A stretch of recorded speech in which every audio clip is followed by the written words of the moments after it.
Hey everyone, thank you so much for joining us today. My name is Laura Train Mama. Today we are having a look at the vintage Henry the Green Engine book. It's from the Railway series, number 6. The story we will be covering is the 5th and final story. It's called Henry Sneeze. This book was first published in 1951. Dear friends, here is more news from the region. All the engines now have numbers as well as names. You will see them in the pictures. They are as follows: Thomas 1, Edward 2, Henry 3, Gordon 4, James 5, Percy 6. Then I expect you are sorry for Henry, who was often ill and unable to work. He gave Sir Topham Hatt, who is, of course, our fat controller, a lot of worry. Now, Henry has a new shape and is ready for anything. These stories tell you all about it. The author. Henry Sneeze. One lovely Saturday morning, Henry was puffing along. The sun shone, the fields were green, the birds sang. Henry had plenty of steam in his boiler and he was feeling happy. I feel so well, he sung. Trickety-trock, hummed his coaches. Henry saw some boys on a bridge. Beep, beep, hello, he whistled cheerfully. Beep, beep, beep, he called for the next moment. Ooh, ooh, ooh. For the boys didn't wave and take his number. They dropped stones on him instead. They were silly, stupid boys who thought it would be fun to drop stones down his funnel. Some of the stones hit Henry's boiler and spoilt his paint. One hit the fireman on the head as he was shoveling coal, and others broke the carriage windows. It's a shame, hissed Henry. They've broken our glass, sobbed the coaches. The driver opened the first aid box, bandaged the fireman's head, and planned what he was going to do. They stopped the train, and the guard asked if any passengers were hurt. No one was hurt, but everyone was cross.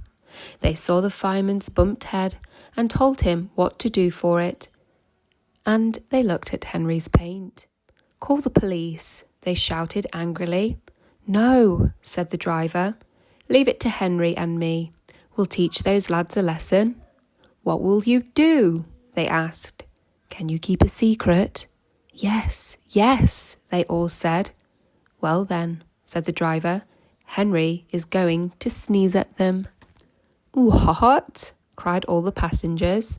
The driver laughed. Henry draws air in through his fire and puffs it out with smoke and steam.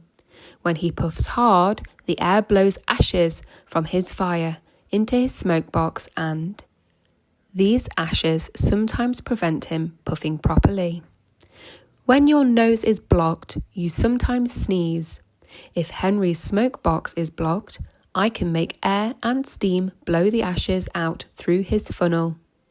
We will do it at the bridge and startle those boys.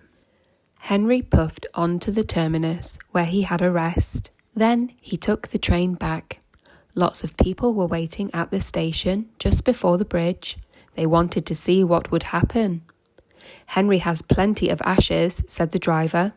Please keep all windows shut till we have passed the bridge. Henry is as excited as we are, aren't you, old fellow? And he patted Henry's boiler. Henry didn't answer. He was feeling stuffed up, but he winked at his driver like this.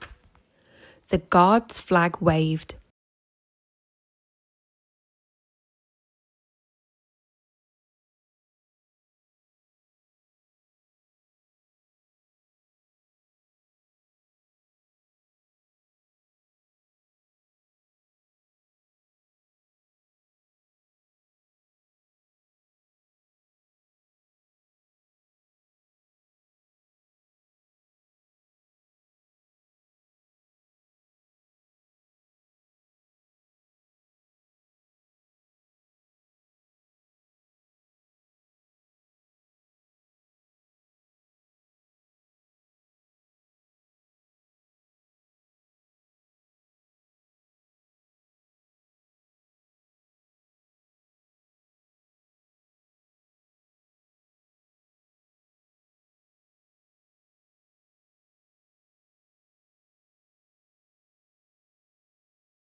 That brings us to the end of the fifth and final story contained within the vintage Henry the Green Engine book.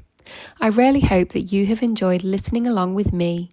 And if you have missed any of the other stories, please feel free to go back and watch those at your leisure. And other than that, have a great day.